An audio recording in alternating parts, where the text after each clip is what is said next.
Hello, everyone. Good evening, good morning, good wherever you are, and welcome to the Tokyo Comic Attack. We are being joined today by the usual suspects. We have Chris, who you can find as Sketchro everywhere you want to find him. Chris, say hi to our lovely audience. Hello. We have Mulele, who you can find as Mulele Redux. Mulele. Oh, hello. There he is. And there's me, Oscar, also known as Big Fat Dog Comics. And today our magnificent little trio will be reviewing a very special little comic called Grenade. Mulele, I believe this was a Kickstarter for you? Or? Yeah, years ago, I think 2015, maybe 2014, the Kickstarter for Grenade went up. 15. And was 15, that? You're right. 15, 15? Yeah. The Kickstarter went up, and I saw the artwork, and I was, I think, a little familiar with the artist at the time. I don't think I was following him on social media so much, but I saw his artwork around somewhere. And I said, yeah, I want this. And I put down my money. I'm not even sure what tier I bought anymore.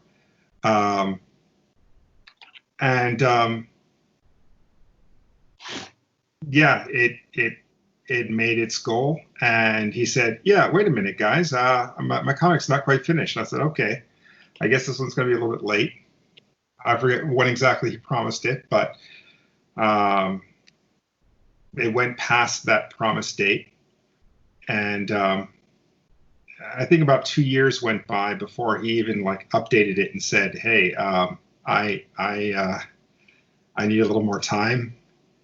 And then every time he updated, there was lots of guilt in his posts. Like, I'm so sorry, it's so late, and I'm doing these little things here and there.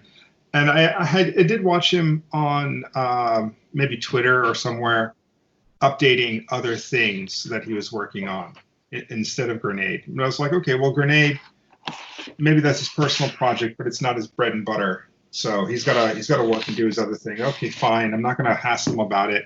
I wonder if this project is ever going to actually get made. And then we started to see a little bit of artwork here and there, and it was kind of moving forward, but it's really, really slow. It's like he had an idea. He made 5 pages. He put it up on Kickstarter, and everybody went nuts for it. So now he's got this thing he's got to deliver, and there's actually nothing there. Or at least that's the way it felt. I don't know what the actual story is because, I'm not there, and I don't want to disparage him too much because he did deliver finally. So 5 years later, we now have Grenade. And although I don't have the physical book yet, I think I ordered the physical book. I've got the PDF.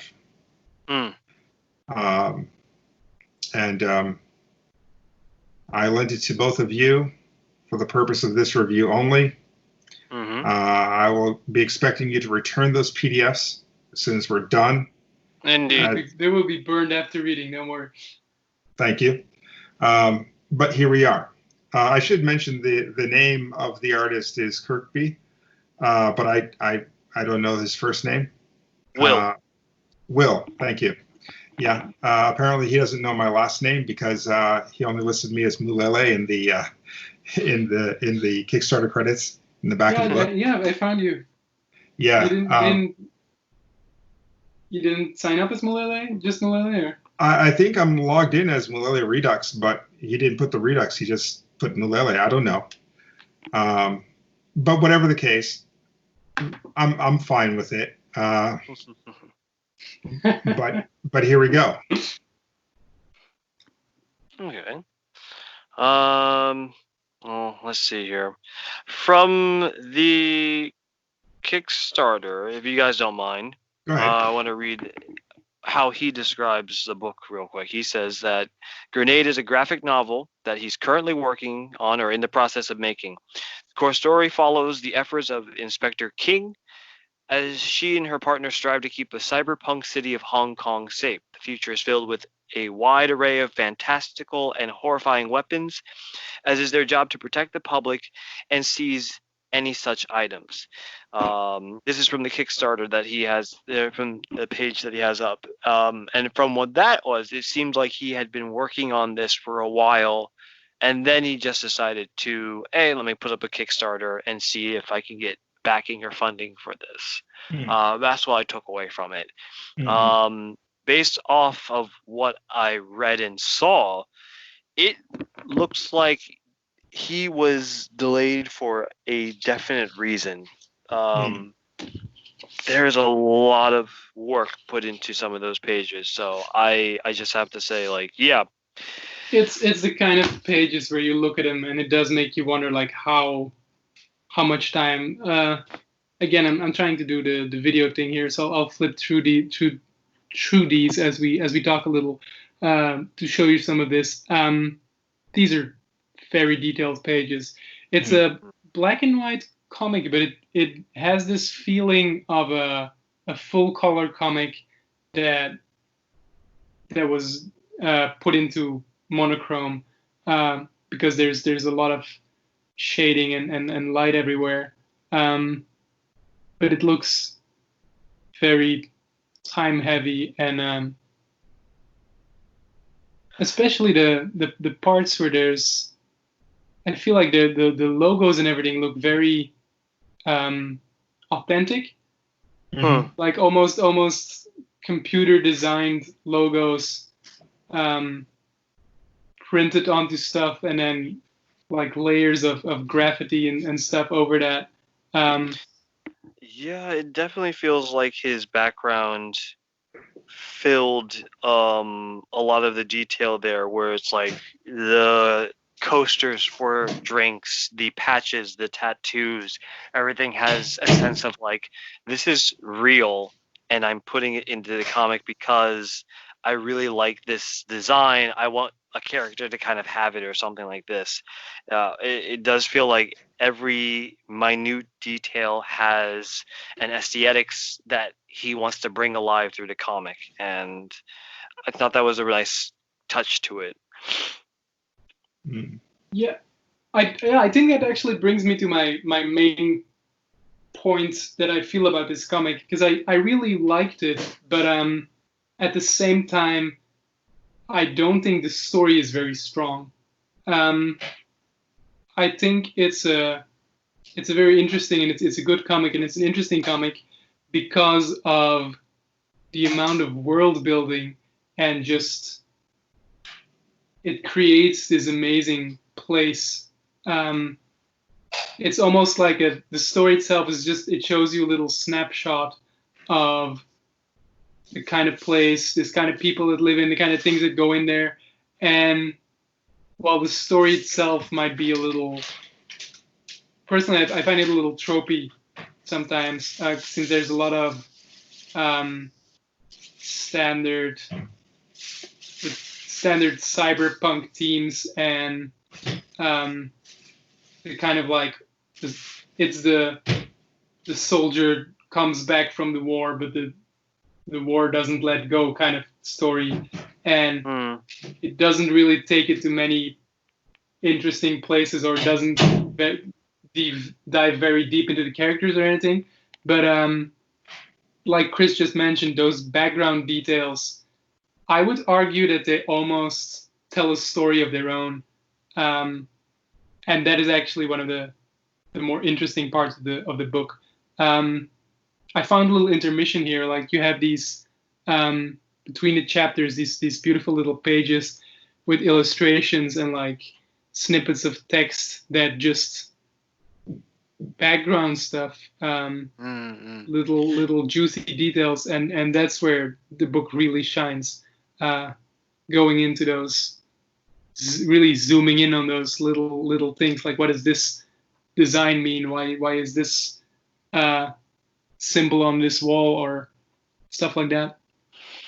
Which I found interesting, because usually in comic books you will find those kind of details placed at the back of the book or at the front of the book, and then like listing off like detail A, B, C, or whatever. And here he places them as intermissions between, or like little like extra data points. And it was an interesting twist to it, But I don't know. Like I also felt like I'm one of those people where I'm like trying to get like continue through the story, and like once the story gets me, I want to keep following through it. So sometimes to stop, pick up lore, continue on was a little deterring. Though it made its place. It worked nicely. Maybe if I go back to revisit this, it's kind of like take my break, look at the intermission, come back later, jump back into the story kind of a thing. So I had a lot of problems with this, and the main problem I had. I mean, have either of you guys been to Hong Kong? no, I have not. Oscar? I think for a weekend, but I spend a lot of time in like the little islands surrounding it, so I can't really say I know the city all that well. Okay, I've been to Hong Kong 3 times in the past 2 years, and or I should say 3 years, but it looks exactly like this. I mean, there are details here, like in the first 2-page spread, which shows chapter 1 Butcher's Block. That kind of street is exactly what Hong Kong is. The signage, the architecture, even the way the sidewalk has these weird little steps. The only thing that it doesn't have is at each corner, or a lot of corners anyway, it says look left, or maybe it was look right, I don't remember. Just to make sure you don't get hit by a car, because cars usually don't stop. But there's not too much world building that I felt. It's more like Hong Kong as it is, just drawn in gorgeous detail. He absorbed a lot, he put it all in, but that's exactly what it looks like. And so this is not a future city that he's made beyond a layer of costuming. Even in the costuming, it's not that much, and flying cars.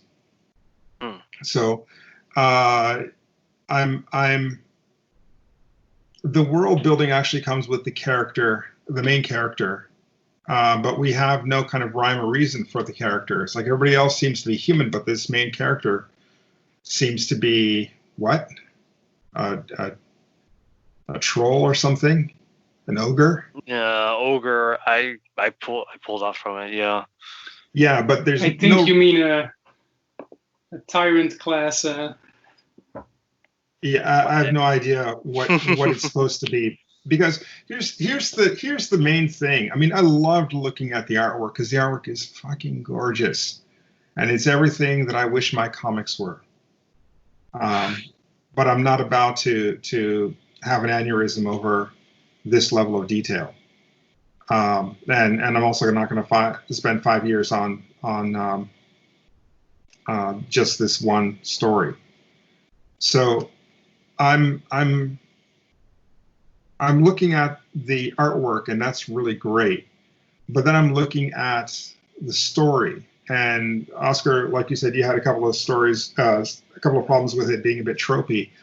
I'm having problems with the basic architecture of it. There are certain things, for example, at the end of chapter 1, they stopped this person who had a god head. Oh yeah. Sorry, quick intermission here. Are we doing full spoiler or? Yeah, I think we can jump into spoilers. It's not a heavy spoiler. It's just a detail that I'm mentioning. But if you want to go spoilers, that's cool. End of chapter 1. There is a god's head, and they keep referencing Berlin. Not like Berlin. Let's not have any. If the godhead says one word, then we're all toast. And they stop the godhead, and they stop the person who is controlling the godhead. And then they mention a tattoo that person had on their hand. And we didn't see that tattoo in any sort of close up or even medium shot. It was in a far shot when they walk into the room, and that, if that's an important detail in chapter 2, it should be focused on at least a little bit in chapter 1. There was no connection. I had to go back and look and see, okay, where is this? But it wasn't there. I mean, not at all. Even the far shot is so far that, okay, there's a random tattoo on the person possibly, or maybe they're wearing gloves. I don't know. It's just not something you can discern. But then suddenly it's a clue that takes them to the next location. And so it seemed to me that the architecture of the story was a little bit rickety. I mean, the way the story is supposed to go, because of the tropes, we can understand what it is. But because of the way it's presented, I've got to either assume or I've got to search. And these are two things you do not want the reader to do. You put so much work into all the detail and all the gorgeous layering of all this stuff, but then you don't do the most basic thing of the story, is show the things that need to be shown. Which I think would have been executed better had we all been looking at the actual book. Because for me, zooming in, scrolling, and pushing the page around on the PDF, I have a real disconnect as I do with an actual book. When an actual book, I notice those kind of details quicker. Yeah. And same thing with me with that part. They mentioned this tattoo leads to another person, and I'm like, I don't remember seeing a tattoo. Yeah, and I went back and I didn't see it. But pulling back a little from the detail of the tattoo, was the story clear to you guys? Because prefacing this by saying, I always have trouble with this kind of genre and these kind of plots where stuff gets really tangled. I mean, I got the gist of it, but I couldn't tell you for the life of me if this whole web of his was structurally sound or not, because these kind of stories always lose me a few times. Well, I'm never sure if that was like poor writing or just me in general not really doing well with this kind of story. So what did you guys think of the story and the way it unfolded? Chris, you want to go first? I'm guessing is this because you have a lot to say about this then? I have a bit, yeah. Okay, I'll make it quick then. Reading through, I at first just thought this was a kind of cop story, kind of a thing. Someone with PTSD, not fully recovered, in a kind of unique world similar to what we know about but don't really have all of the details here, is coping to the best of their ability while some crazy ish is going on. The weapons, the type of characters that we interact with, not very clear on the parameters. There's not really a full I guess you would say safe room exposure to the world, and then slowly escalating it. With the world and the story in general, you're thrown in, you follow this character, things happen, and then it kind of builds upwards around them. And I think that's okay. Though there was a level of there was always an air of what's going on following me with the story. So with Oscar, I get the gist. I understood in the here and now what was happening with each situation, but the larger picture, I'm a little lost. I think one of the reasons why that happens is because this is kind of a Frankenstein plot. He's ripped a lot of things from other I would say movies mostly, but I do want to say my impression is that this comic is based very, very heavily on Ghost in the Shell. I get that vibe. Yeah, from the cover on out. Even though the cover is a grenade, there's something very similar about the stylized gold font over the grenade, and because it's a Frankenstein mashup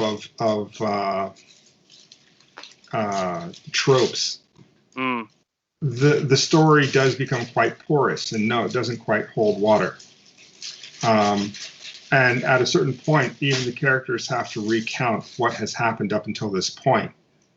And without that, I mean, with that, I was like, okay, that was your idea. Mm-hmm. Okay, we'll run with it.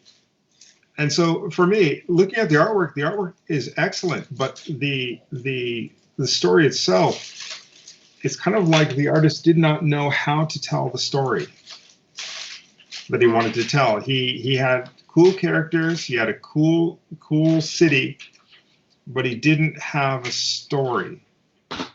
And then when we get to it, what is the actual story here? So the person is investigating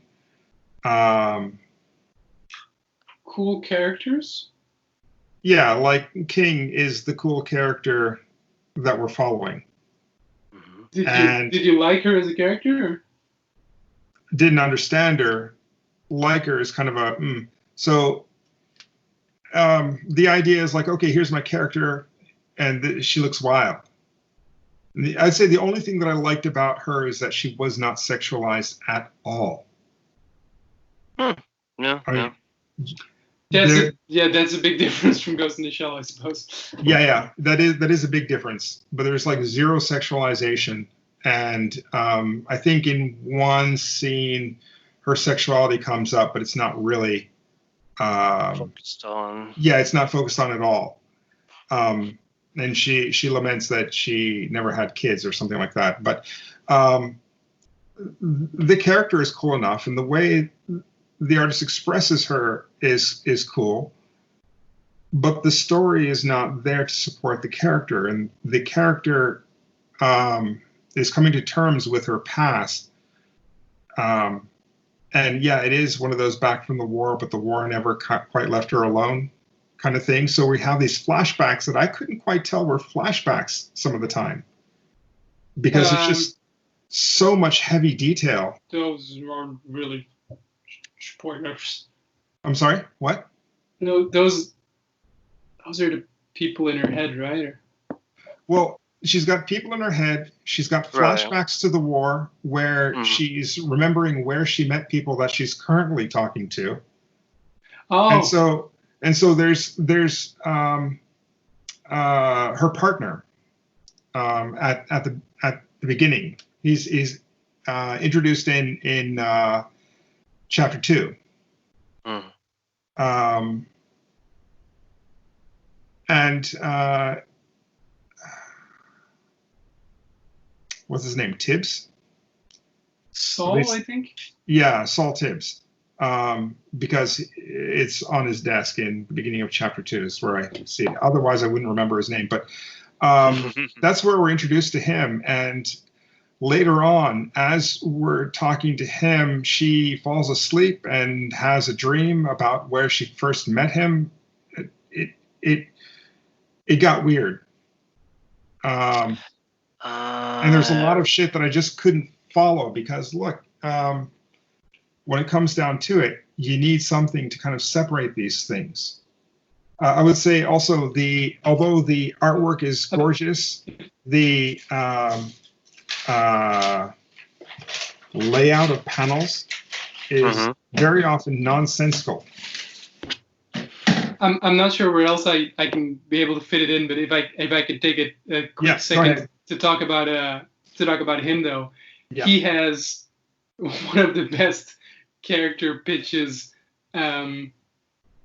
Like as he doesn't get developed, which is a shame because he's a wonderful character concept. The idea is it's a guy with a squid monster in his belly, like a Saul? symbiote. Yeah. The old man. And yeah. And the squid, and this is the most manga thing ever. It feeds on his dopamine because that's how chemical works, and he has to keep reading porn to keep getting excited to like fuel the octopus, or like the giant squid, and as it attacks people and does stuff, it gets tired, so he has to read porn again, and he has these prescription porn magazines, and that is such an amazing concept, and I just wish they did more with it, because damn, that is like, you could sell a movie based on that alone, I feel. Well, you could sell me a movie. I feel like that's like, that what, it. Transporter 2, I think? I really love that. Yeah, but in general, I feel like there's just lots of little things I love about this book, but in the whole, it doesn't really come together. There's so much detail here that is really, really nice. That the stuff about the pornography and the squid and the dopamine is a nice anime character style thing, and that does make for an interesting character. I liked him. I thought she was cool. Although I never quite liked her, I thought she was interesting as a person, if that makes any sense. But the story that they're trying to tell here, I have no idea. So when it came to the intermissions, I couldn't even read those things because basically I'm trying to figure out the story. I don't need extra detail about something that is not something that's superfluous to the story. So for me, it was just it was a pretty picture that I just turned the page on because I had to go to the next part to kind of figure out what was happening. And so when I finally got to the end of the story, yeah, it was kind of like, okay, I get the trope. I don't quite get the story. Whatever. Yeah, to me, the biggest strength and is kind of the biggest weakness of this book, because I still feel like, yeah, the main story, the problem I had with it mostly is that it keeps talking about interesting stuff that already happened. It keeps going on and on about like, the war and these things, and it's like, I don't know, it's like you go to a party with your friends and they're all talking about this one concert you were gonna go to together, but you couldn't make it, and the entire party is them just going on about how cool the concert was, and you're just like, yep, yeah, the concert was great, yeah, sure. And yeah, the book keeps, I feel like some of these things, maybe it would have been interesting just to show them, or like be the story be about that, because yeah, so spoiler wise, so the idea is that I guess to break it down, I'll have to go a little more. I'd want to go a little more into detail. The idea is that she is a tyrant class bioweapon, which is why she looks like a troll, I assume. And she was part of this army group called the Dirty Rats, and they had a gimmick thing that they were all linked together, and if one of them died, the other ones would inherit the skill set and like the memories of the fallen member. And she's the last one, so she got all the skills and memories of her entire squad, and they kind of live in her head. She sees them as ghosts, and they give her hints and everything. And so she's constantly talking to her dead squad mates, and the idea is that they want her to cut loose like the old times, and she's like, no, that's not who I am anymore. So there's supposed to be this tension in her character that she's fighting her own nature. But I think the book misses one very essential element for these kind of stories, and that is a scene where she cuts loose. Because she doesn't do it for the entire book.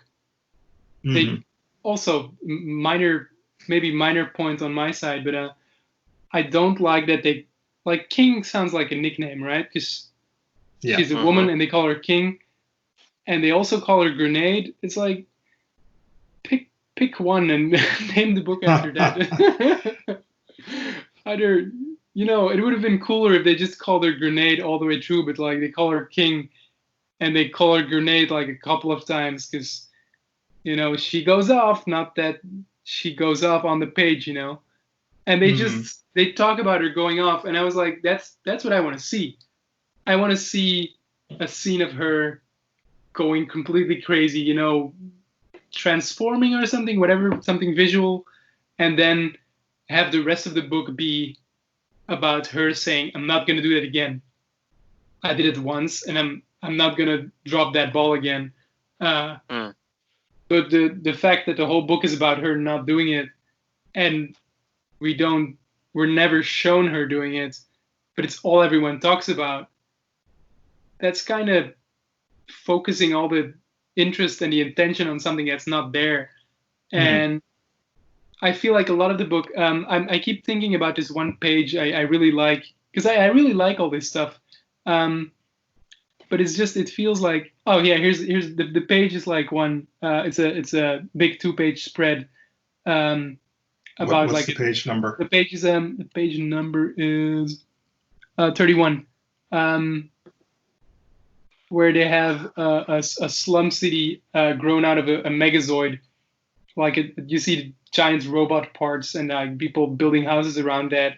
And there's a whole little story they give about a girl who built a robot, went on a rampage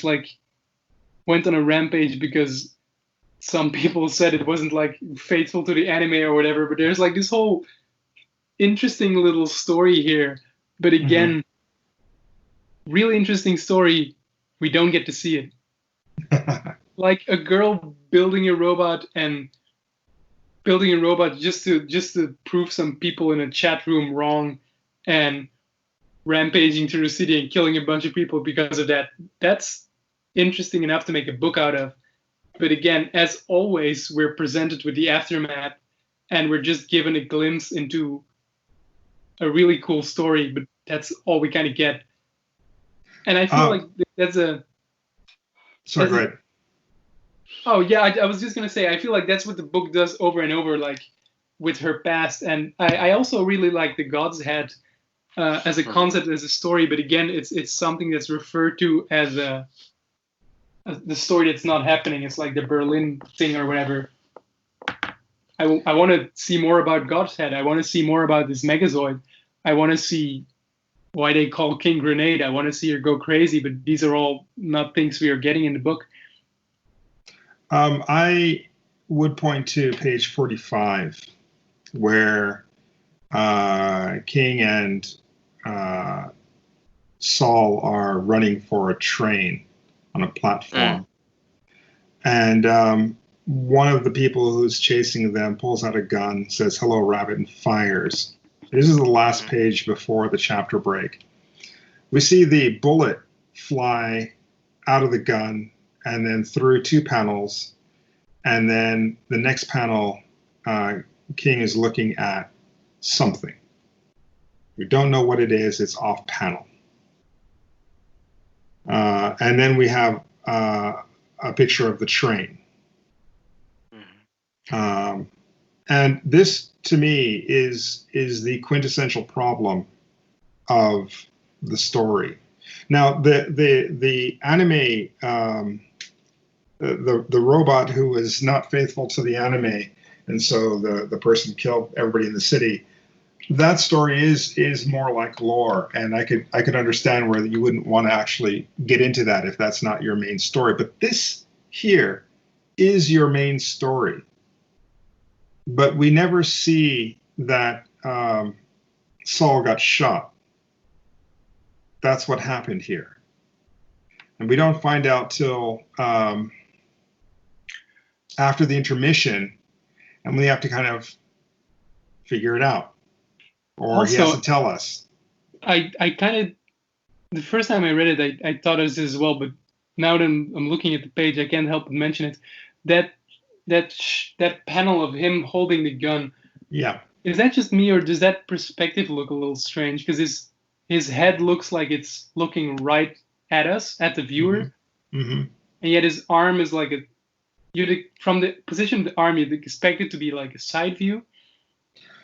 I don't know. There's not enough detail in the head for me to really understand where it's looking. It's got an eyeball painted on it, but it's because he has a little grin there. I know it's a stupid detail to get hung up about, but well, is it a grin or is it just some sort of mechanical shit? It looks like it could be a grin, but I'm not quite sure. And this is the problem with a lot of this detail. It lacks focus. The all of the detail here is so beautiful, but it's so frustrating not to get just, the simple tenets of storytelling here. It's like he's an illustrator who doesn't quite understand what he needs to show and what he needs to avoid. What's that? Would you say he would be better off if he had a writer working on him on this, or? So no. He needs the story could be saved in the panel layout, but looking at this double page spread, 1/3 of this double page spread is this guy firing the gun. But that's not the most important information here. That is the coolest scene on these two pages, but the most important thing is the fact that Saul got hit. Right. But that's not shown. This is a very problematic page. I would argue that it's not even focusing on the firing on the gun correctly, because it's a very enemy revealed kind of panel. Yeah, but this character doesn't really come up again, does he? But this should be, it's like, hello there, and he finally, because he's doing the thing where he's touching his face, so it's kind of like the unmasking one. But you know what? This actually feels like if you put your finger on his elbow, it's like two different panels. Then it kind of works better. Then you have a panel of him showing himself and another panel of the gun firing. I feel like there should be two panels in the middle, really. It doesn't feel like the gun is firing. Yeah. You mean there's no kick? There's no. Yeah, I mean, there's barely the visual depiction of it firing, really. Yeah. Then there are a few scenes where I think there is that disconnect. The story is progressing, a situation is happening, but in here, in general, it kind of feels like it's setting up something, and then I missed it because something happened in the background. Yeah. While I turned the page. There was a video on writing that I was watching earlier today that was talking about how most beginner writers will not write scenes, they'll write tropes. But it seems that this writer wasn't even writing tropes as much as they were just grabbing cool images from different movies and presenting them as his own story. He drew the fuck out of these pages, but he missed the mark on what he was drawing. And so I have this really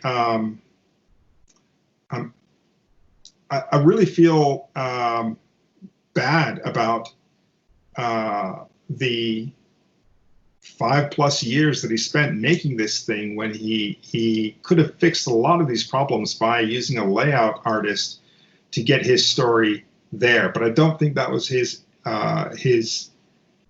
inspiration. His inspiration was just getting these cool images out with these cool characters and check out my big concept. But all of it kind of misses the target. It's like this panel of this guy firing without looking. is a metaphor for how he made this comic. He drew without writing, without studying what he was drawing. Yeah. I think that from his bio, it says that he has a background in graphic design.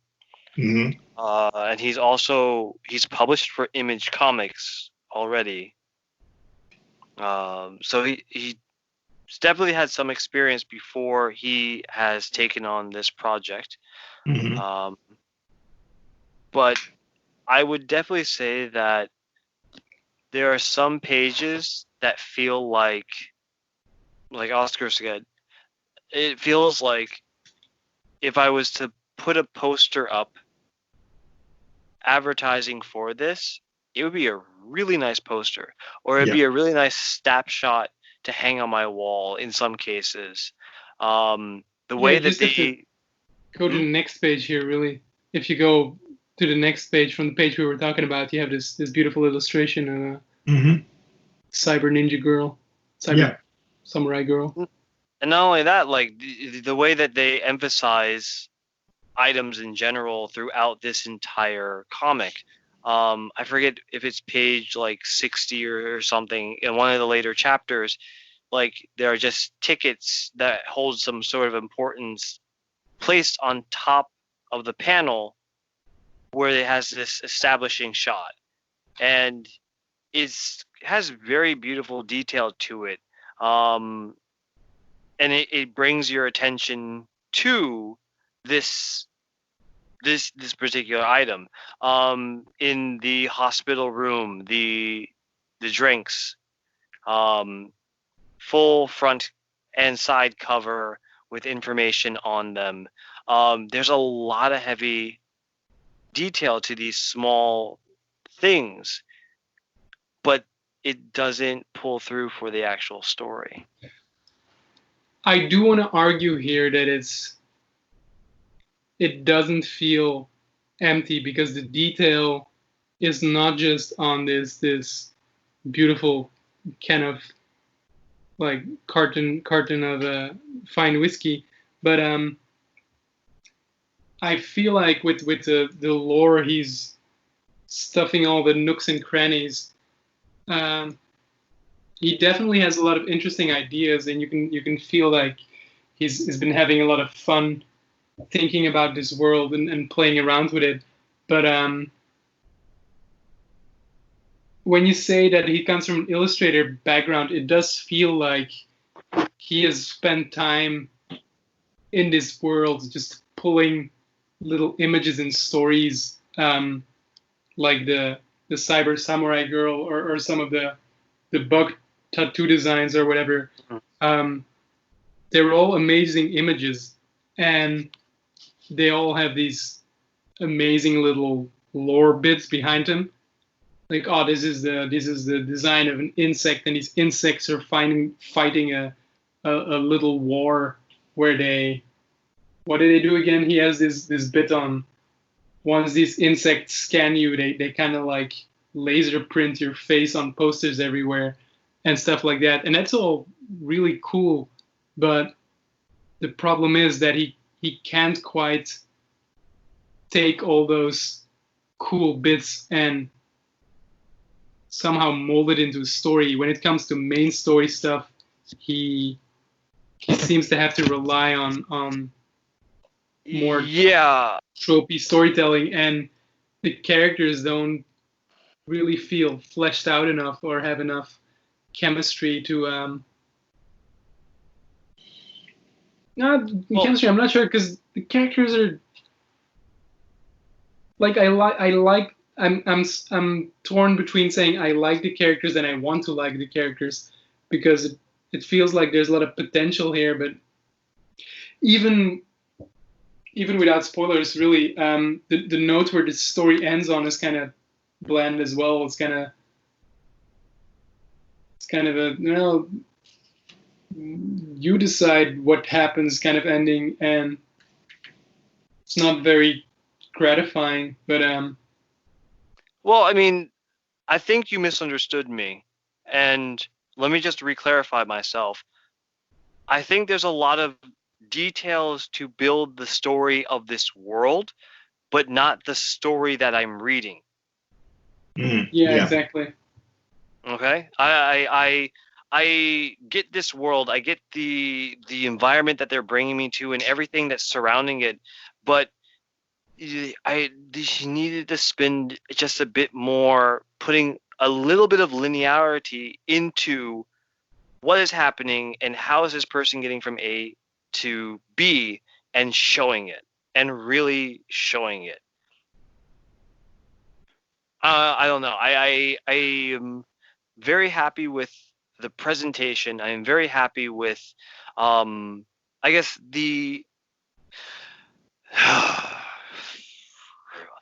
I'm happy with how the artist and the writer in general is creating these players for the potential world, but they're not being used to the best of their ability. There's more potential for them. I feel like he overcomplicated it. The whole too much intrigue. It's laying it on. I think most of the themes and what he was going for could have been accomplished maybe better if it was all more clear cut, because he seems to want to, because it's a cyberpunk dystopian city, so everything has to be chaotic and in movement, and who's the real mastermind, and but I don't know if this story needed it. If it was all much more clear cut with more focus on the main character, more focus on King, because the intrigue, like the twists and turns, they're not really that interesting. They're more confusing than anything else, and especially when the twists and turns are fighting for your attention with the amazing bits of lore everywhere. I think if this was a slower paced book because there's something here with Saul and King, I feel, if they had more time on the pages together,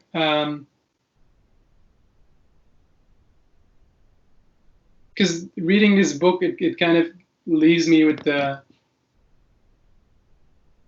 no, it wasn't that good a story, but I definitely want to read more of these two characters, I feel, because there was something here. It just didn't.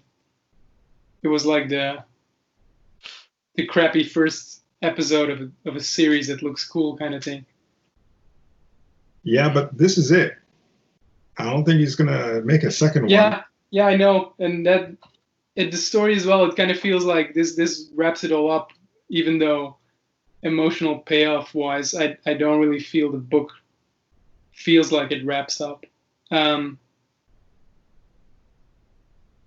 We've got 150 pages here, so that is a full book, and I think if someone saw this world, loved it so much, thought they could make a movie out of it or an anime or something, and could distill the story and show it properly, then you'll have something that maybe is kind of interesting. But yeah, it needs some focus and it needs some space to breathe. I think adding color to this would help a lot to draw focus to the pertinent details of the story. The fact that it's black and white, everything just kind of becomes gray after a while in the massive amounts of detail. And so, yeah, I have to agree with you, Oscar, and with you, Chris. The world is gorgeous. I want to see more, but this story, it just doesn't deliver any point of satisfaction. I'm just here for the art. Yeah, I think that something that could have avoided this is a dedicated palette. Even with black and white work, you can do a harsher, darker tone, a whitewashed, lighter tone, a more muted gray, and things like this to help establish flashback, daytime, nighttime, or whatever else that they need to do to emphasize. I think that a lot of the things, especially the cityscapes, were executed beautifully. Yeah. I don't think I have any words to say for any of the architecture or like scenery that was set up here in the comic. But as a whole, mixing between scenarios, upstairs, downstairs, lighter place, darker place, a situation where there's more action, a situation where there's less action, yeah, a clearer palette.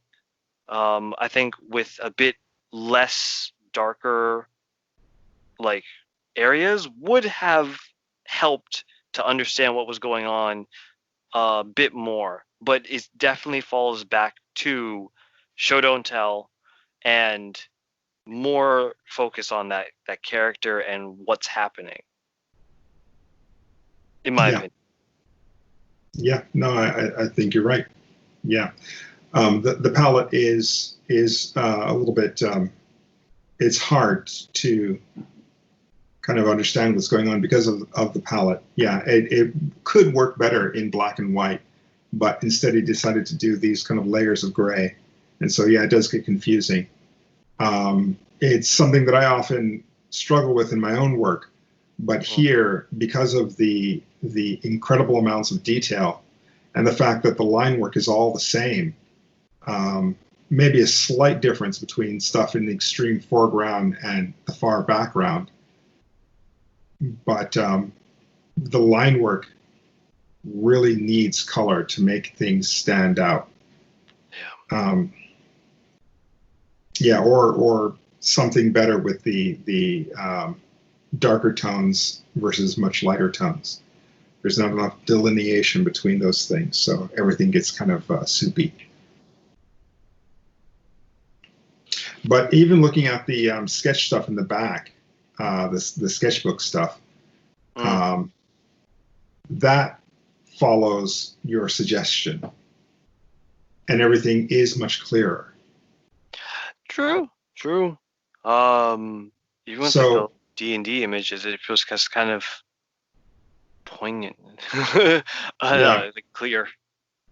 But I mean, this is very much something that he made for himself, not for the reader. At least it feels that way. He really wanted to make this, it feels. And there's no editor, there's no writer. He does credit someone named Lou for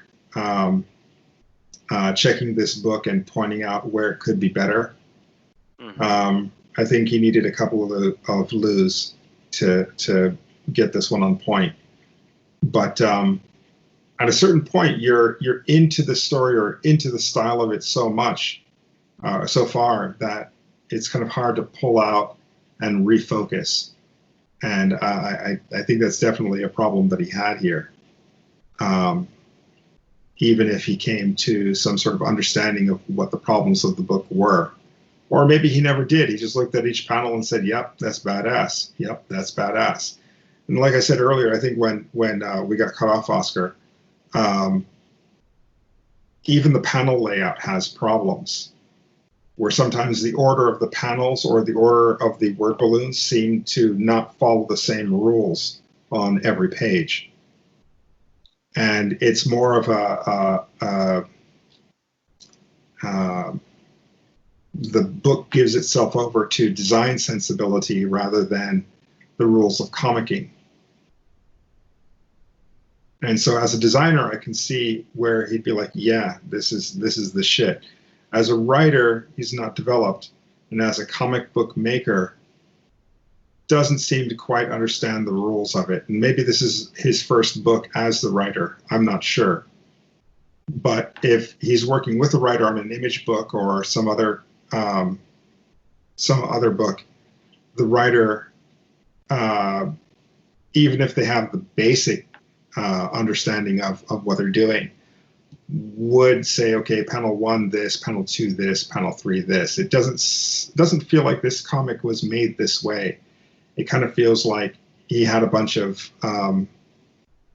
different shots and he kind of arranged them on the page, and then drew them once he thought it looked cool, but didn't really have any rules about, okay, I need to show this in this scene. Okay, this is the focus here. This is the start and this is the end. I'm really not feeling that. It's just kind of a design thing, not really a comic thing.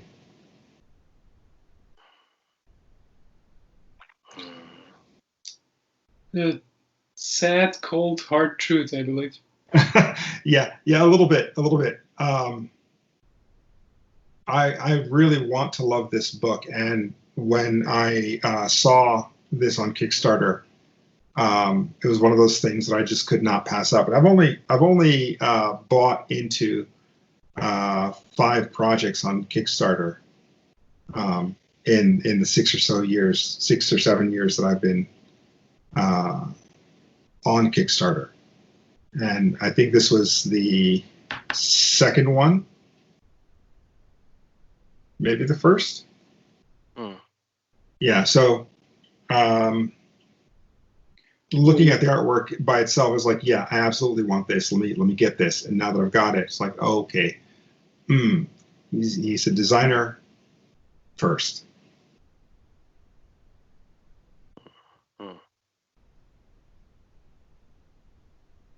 Yeah. Again, from a lot of the imageries, a lot of what happens in the panels, he knows what he's doing when it comes to setting up a scene visually.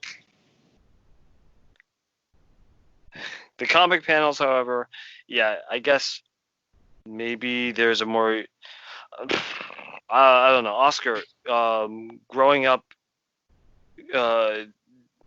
European style comics versus what you've seen from American style comics, have you seen more like experimental panel work like what you read in Grenade?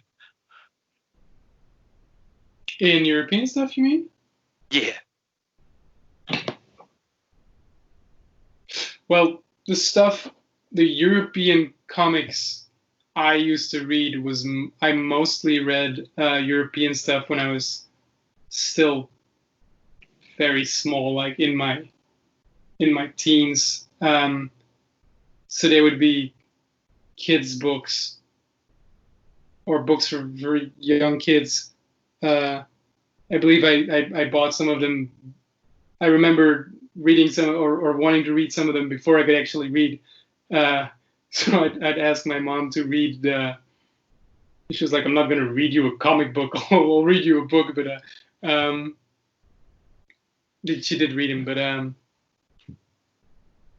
I don't remember reading a lot of those as an adult. But what I do remember of the ones I had around in my room was they're fairly... I'm losing the word. Like old fashions. There's not a lot of experimental going on in those. Mm-hmm.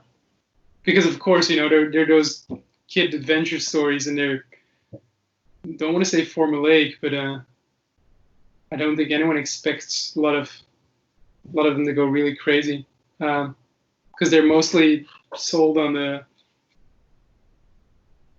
idea that you kind of know what's coming. They're not really meant to blow your mind. But growing a little bit older, I touched a little bit on European style comics, but I almost immediately got swept up into manga and never looked back. So I'm not really an expert there, I'm afraid. Sorry. No. Just curious in general, because with some comics, like, again, learning about the golden rule and panel flow, there's a lot of different experimentation when it comes to how panel layouts should be. And some things don't translate completely well. Looking at it again during the podcast is like, okay, I see what you guys are talking about now. So a second view does reveal some things, but I kind of wonder how. I'm really curious. I can't wait for you to actually get the book and tell me how your experience is holding the book, because I think it's going to be completely different than scrolling through this. And I hope so. I hope it's an enhanced feeling, because a lot of these times, a lot of these shots, a lot of these situations, I'm trying to scan through the whole thing when I really should be a bit more focused. Mm-hmm. Like, there's so many 2-panel or 2-page spreads that I got lost in, like, should I read this next or should I read down here first, or whatever the case. Take chapter 5.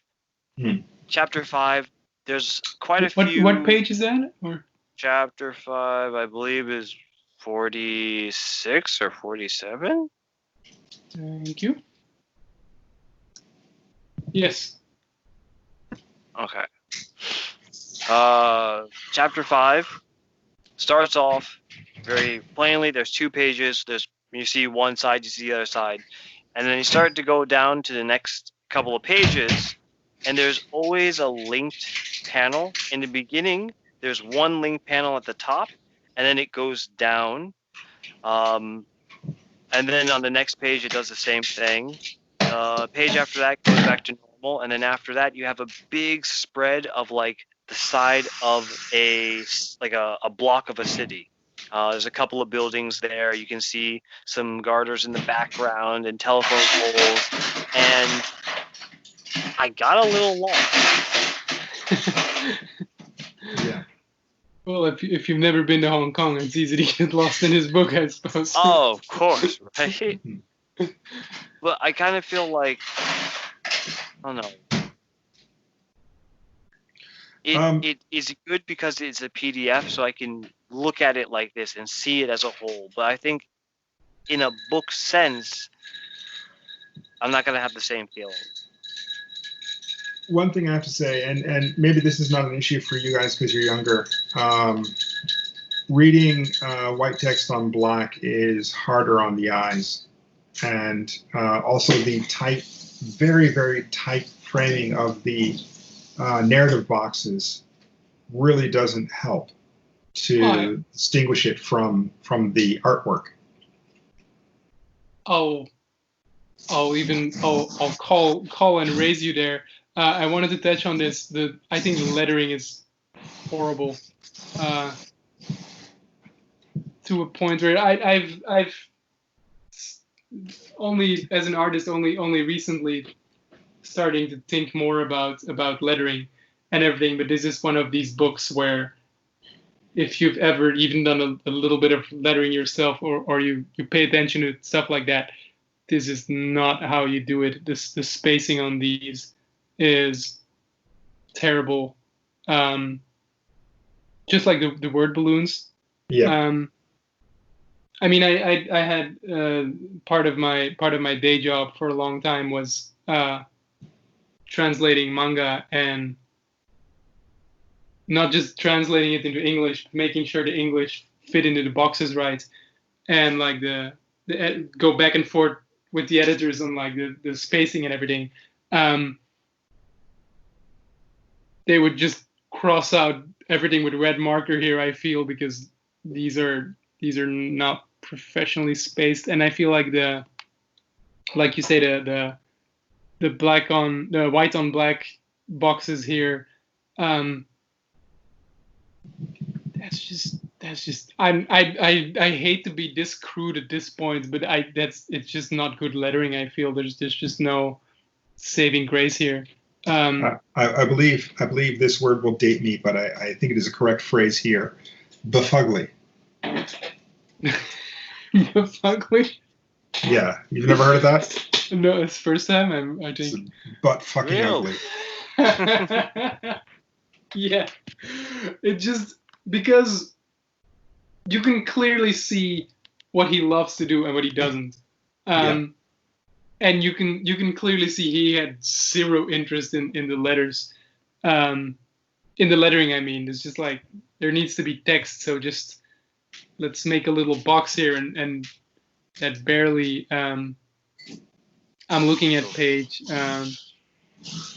This page 51 here, the one double spread, and it's just like a black box where the text is. If the text stops, like the little like box gets cut off like that, it's. Yeah. I also feel it's a little small, but then again, it might be like Chris says, that might be a reading in a PDF thing. But well, the spacing on the font is a little bit tight as well. The shame. Yeah. Shame. Well, I think you wanted to take up as little of the actual artwork real estate as he could. But did you guys notice that the heroine is in this panel, in this picture? In like the not the middle, is it? No. Yeah. She's on one of the telephone poles. Is that her? Oh. Yeah, and I didn't notice that until now. I was looking at that character the entire time, but I just didn't realize it was her. Yeah, and that's a problem. Body type doesn't really seem to fit. Yeah, it's a little bit off, but I mean, there's a lot of things where the physicality of a thing will jump around a bit. The only thing that doesn't jump around is like the weapons. But yeah, there are also a lot of typos in the in the text. Yeah, I'm starting to get more and more of that, and that's a hard thing. You got to go back through and re-edit. Yeah, but it's got to be done. Otherwise, you just got mistakes. One more thing on the lettering, by the way. If you go just one page ahead to page 52, the lettering that's like part of the design is pretty good though. That's the almost annoying part. She's like in the weapon shop, and I think they're in cyberspace here. Again, not very clear, but yeah, it does seem kind of like cyberspace because the artwork got really funky, and I gotta admit I hated these pages because of it. They could have done something more interesting with that, but like the letters that are part of the drawing are clearly there's been some thought put into those, and those look fine, but like the script stuff on top of it is just like splattered on. With no second thought. It's like, how can you put so much time and effort in one thing and then kind of phone in the letter boxes? It's just a pity. Also, the idea of text on top of text. At a certain point, I don't know what to look at. And it may be something where the designer is like, okay, let's just understand that if it's in a word balloon or it's in a black box, then that's what that is. But we've got black boxes on top of black areas of the page. This page is pretty rough. But again, put this in color and just make all of this color holds. Just doing it like a cyberspace. If all of this was like some kind of matrix green and just the black of the boxes on it, it would work way better. That would work much better. Some of these pages are just, I'm tempted to, if I find time, to maybe do some little color experiments of my own. Possibly not in the public eye, but actually, I'd like to see it in the public eye. Me too.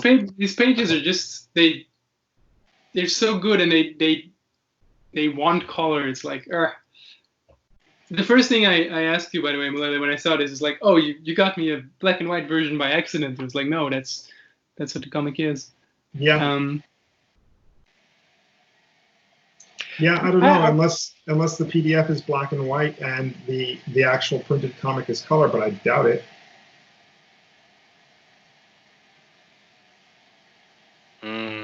Another thing mentioned on the Kickstarter, from what I see.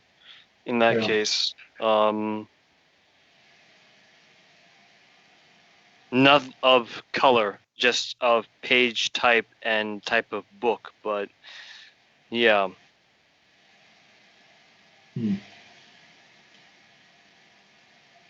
So it's possible. Whenever we, as comic creators, make a story, we always have a certain vision in mind for it. My original focus for my comics has always been gradient and manga toned. I never imagined to do color or like black and white variant for them when I first conceived these ideas. Same thing for him. Probably he looked at this, was like, this is the goal, this is the idea, because black and white saves time. Black and white doesn't have too much thought process for the color and what colors work and don't work, which is something that you just can't wrap your brain around until you do it, and then you look back at it and realize, why did I pick bright pink for this? It stands out too much and this is horrible. And we've all had that moment where we've colored something and then we look back at it and we're happy with it, but everybody in the world is so confused at why we have such anyways.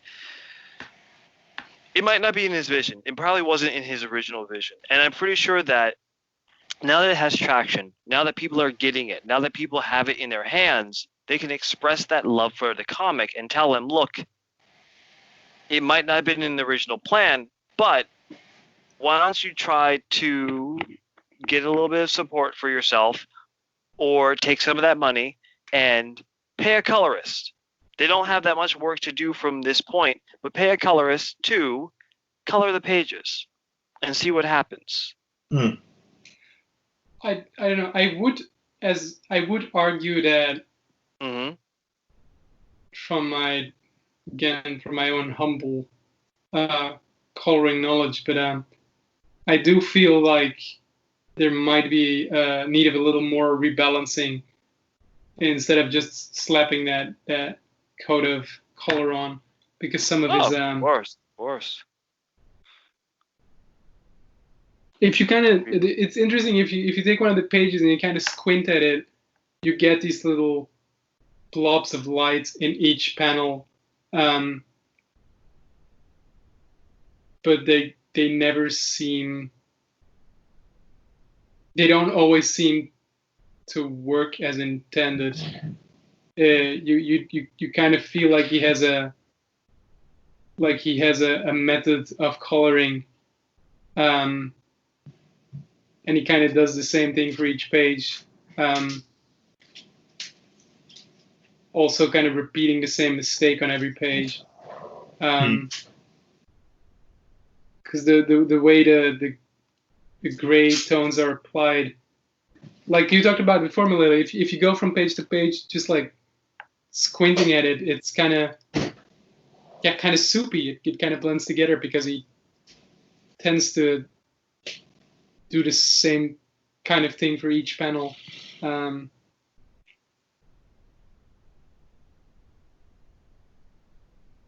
Yeah. Sorry, I'm going back through the Kickstarter and looking at what my pledge was and what the stretch goals were. And so my pledge was £15. And that gets me a hard, what did he call it? A hard copy. Hard copy. A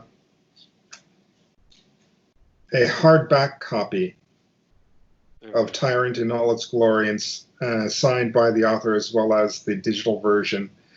Estimated delivery April 2016. They were calling it Tyrant? Yeah, I guess.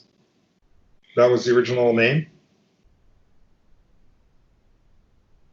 I guess they just changed after a while. That works, but man, make up your mind. Are you going to call it King, Grenades, Tyrants?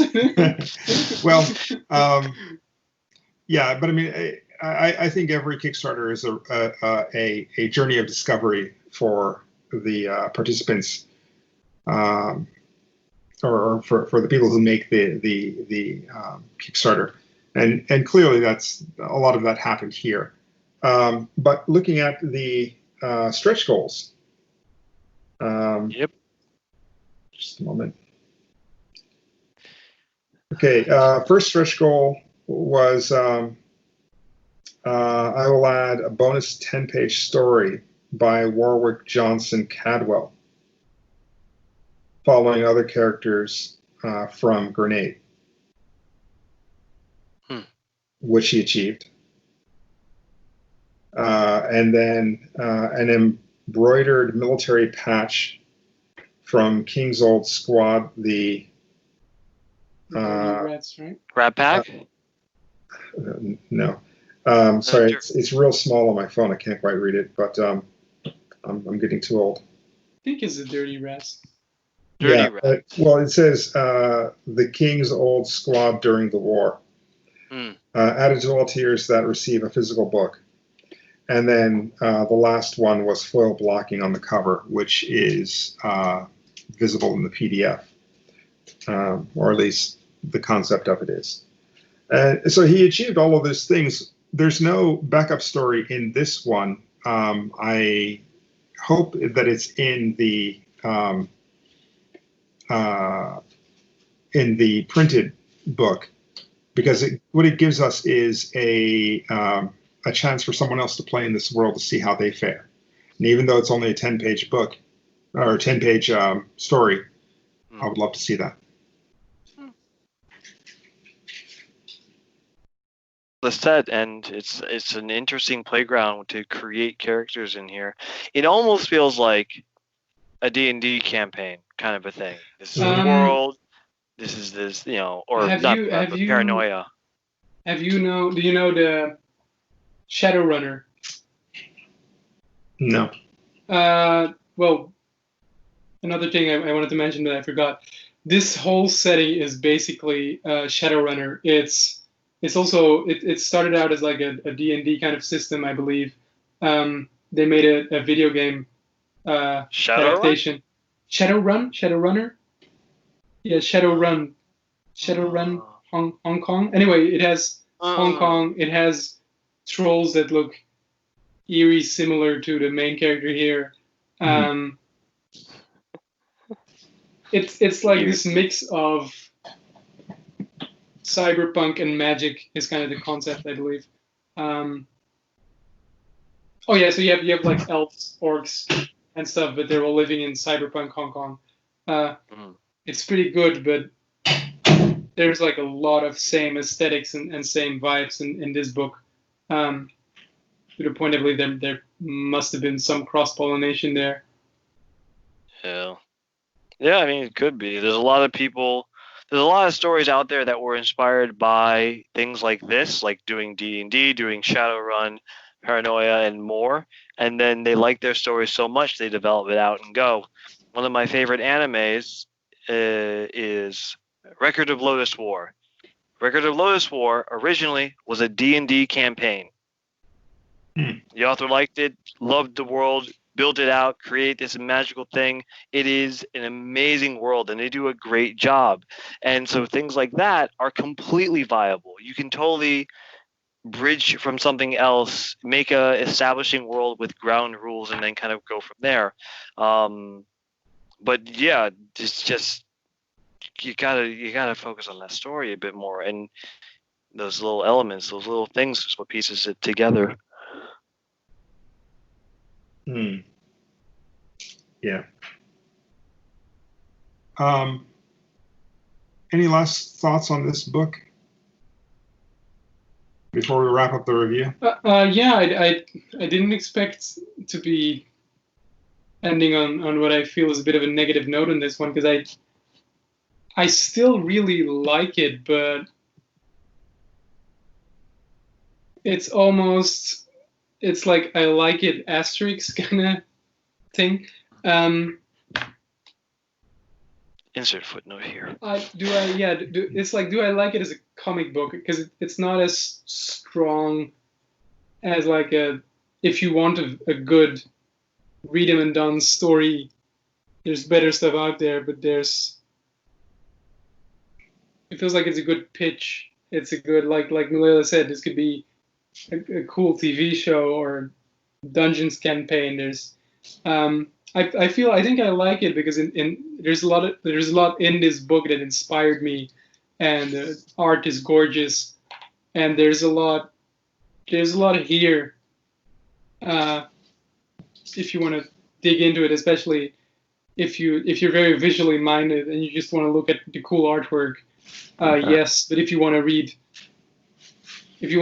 a story and get pulled in, the characters are here, but the story isn't quite. I don't know. I'd give it a very cautious, check it out with caution kind of recommendation, I suppose. Mm-hmm. What do you guys think?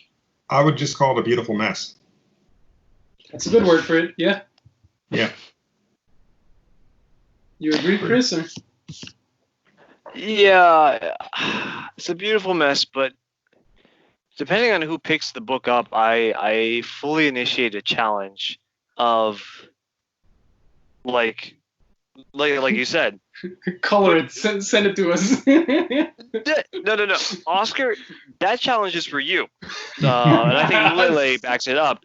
Yeah. That challenge is for you. I want to see you take on a colored page, and I'm almost willing to like in mind that I really think you can color and like it would stand out very nicely, and that's the page where is the her and her troop are together, and is that chapter 3? Let me scroll for it. I believe it was chapter 3. No, it was in chapter 3. Darn it. I'm sorry. This one I'm unprepared for. There's one shot where her... Yeah, there we go. Okay, no, it was the later chapter. It was 62? 59? 61. 61, 62? Is that right? Yeah. Well, spread 61. Yeah, and like the whole team is down there at the bottom in this sort of like, I'm guessing like a hazy mess of things. Kind of thing, yeah.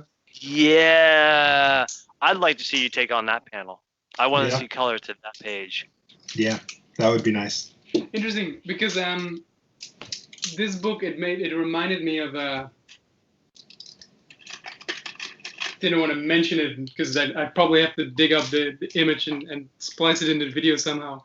On the Kayfabe Instagram, they had a comparison of one of the Akira pages, black and white in color, and it was one of Tetsuo and like a giant, him floating in space with a giant fetus in the background, and in the black and white one, the fetus is kind of transparent.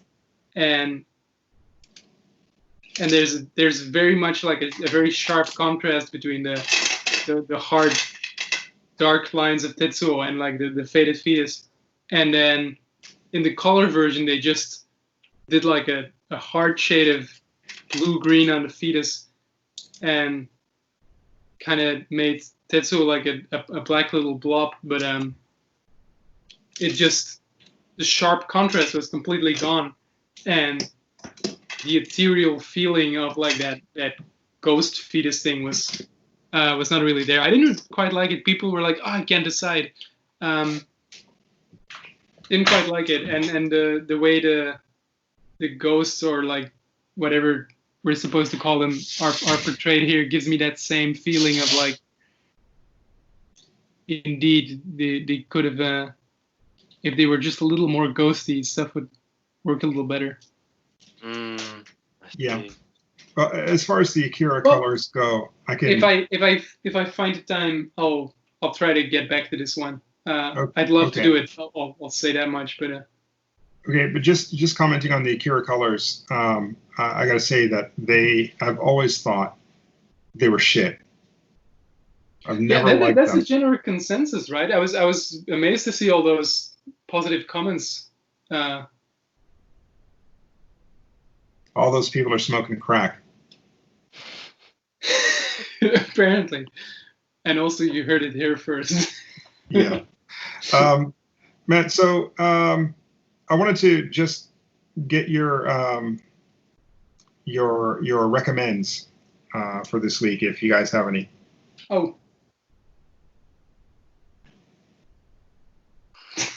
I feel like I'm just going in circles. I watched the end of Evangelion, like the first ending, the TV show ending. TV still show. To rewatch the end of Evangelion one.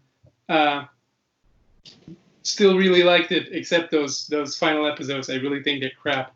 Looking forward to the real ending though. And I recently happened to rewatch the Vat of Acid Rick and Morty episode, which I still think is a very good return to form. But these are all things we've already talked about, I guess. No, I don't think I have anything new.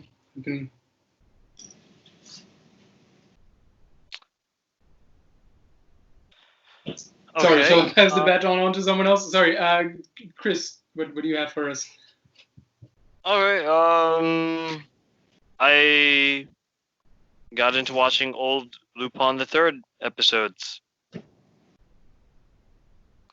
Yeah, there's a lot that's there to digest. Not the movies, or not the live action movie, no.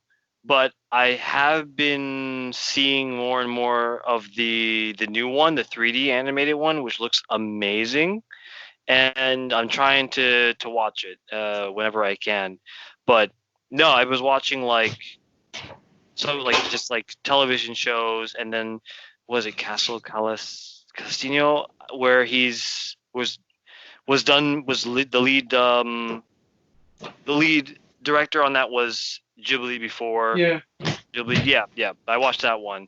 And just kind of diving into classics because I saw people were going crazy over the new Lupin, and I'm like, oh, I haven't watched the old Lupin in a while, so I like it. I was frowning at the 3D a bit, but I guess I always frown at 3D when No. It's done by the same studio who did the Doraemon movies, and they have a certain aesthetic to making the 3D models feel like how the animation is. So they commit to making it true to form with a lot of the characters. So you'll see with Lupin, he even has that like monkey curl to his lip, which is beautiful. No, it looks really good. I think after I see Sonic the Hedgehog in theaters, if this is in theaters again around the area, I might try to pop in to watch it. Otherwise, I'm going to get a DVD a Blu-ray of it, and check it out. But comic wise, yeah, I think it's not bad to check out. But comic wise, I'm sorry, I've been really I've been swamped with work, so I have not had a lot of chances to do many things. So I feel you on that. So I pass it off then to you, then Mulele. Yeah, a couple of things that I watched this week that really moved me. First, today actually, Dave Chappelle's new bit, 846. Yeah, that's some heavy shit to watch, but it was really good. It was really informative, and it gets down to the nitty gritty of why, which seems to be kind of the question of the day. Why all this protesting? What's all this about for people who may not be Black or quite understand why all of this is happening? It does kind of lay it out, and there are a couple of things that have laid it out over the past week. The other one would be John Oliver's Police episode. It's on YouTube. You can find it. Just John Oliver Police, and it's there. But it came out about a week ago, and that one was pretty informative. That last clip that he played at the end moved me to tears. God, that was hard. It was really fucking hard, but it is the most astute observation of the whole thing, of everything. And although she was quoting Trevor Noah from the Daily Show, his observation, was accurate. There's a social contract, and the social contract is that we treat everybody the same and everything is fair. But that's been broken. And that right there is the crux of the matter. So for me, those two bits were really, really big in my life this week. But the other thing, I watched one really, really good movie. I recommended it to you guys already. One Cut of the Dead, which got real popular in Japan about 2 years ago, maybe 3 years ago. I kind of saw it and I was like, what is this? It looks like junk. I'm not into Japanese film these days. Not since Juzo Itami died in like 95. But this one, back. yeah, this one was really, really good. I mean, it starts as one thing, but then it flips the entire concept on its head in the middle. And by the end, I was on the edge of my seat. It was amazing. And it leaves you in a really good place. So I highly recommend that. One Cut of the Dead to anyone. It's on Netflix. Or at least Netflix in Japan. I'm not sure about Netflix America, but yeah, get it where you can. And that's it for my recommends. Oscar? I just wanted to say that I got our Ripple review video working. So we have the YouTube episode of their Dave Cooper's Ripple podcast. On the YouTube, it comes with some footage where we flip through the book while reviewing it. So if you haven't seen it already, or you want to watch the book as we go through it, just Tokyo Comic Attack on YouTube gets you there. We'll say one thing about that episode. That is the raw, unedited version of the episode. So. Oh yeah, it was the only way to sync up the footage and make it work. So that's a special little treat for a little bit of bonus material there. Yeah, you can hear us in the raw, all of our fuck ups and everything that I try to edit out. I try to edit out all my sighs. I don't know if you guys noticed, but please try to ignore it as much as possible. Well, I don't know about you guys, but just my sighs. That's all good. And I wanted to do a final little shout out to that very special woman in my life who I somehow keep mentioning on the show. Mom, you're listening, probably. Thanks for that. Thanks for keeping up with this. I appreciate it. Man, does she have any comment? Anything she wants to add? Oh yeah, lots. But it's like last time she was like, "Why do you guys always talk about what you're doing?" It's like, oh Mom, it was gonna be the main point of the podcast, just drawing more comics. There's nothing interesting here. But I'll let you guys know if she has any more suggestions. If she tells us to stop reviewing comics, then I'm afraid this will have to stop. Wow. But She knows she can download them now, so apparently she's listening to them in the car. Nice. Nice. Well, thank you. And thank you as well to anyone else who's listening. Yes, please. Thank you very much. As always, if you have any questions, commentary, whatever, we have an email, tokyocomicattack@gmail.com, all lowercase, very simple, all spelled normally. Let us know or find us on Instagram. Yeah, we look forward to hearing from you, and thanks for listening. Until next time, you have been attacked. That's the attack. Have a good one. Deuces. Deuces.